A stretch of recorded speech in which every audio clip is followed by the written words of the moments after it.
السلام عليكم ورحمة الله وبركاته. هنا نشاهد في هذا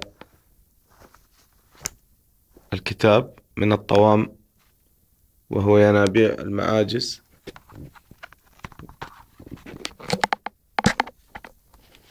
هنا نشاهد ينابيع المعاجز، هاشم البحراني، مؤسسة المعرفة الإسلامية، إيران، قم، السنة الأولى، لا 1416. الباب السادس: أن الأئمة عليهم السلام عليهم السلام إذا شاءوا أن يعلموا علموا، وانقلبوهم مورد إرادة الله سبحانه. إذا شاء شيئا شاءوه. نرى هنا الكلام واضح.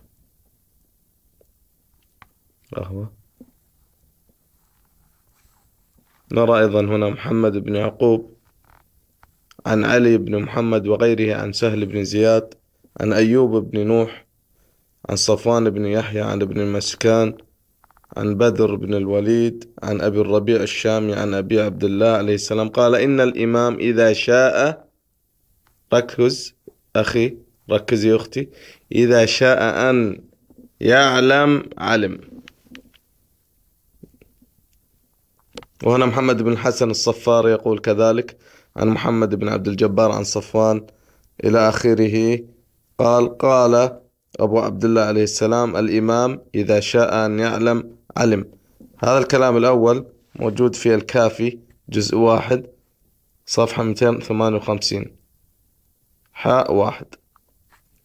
الكلام الثاني أو الثالث هنا الجزء موجود بصائر الدرجات 315 حاء 1 عند البحار 26 56 حاء 116.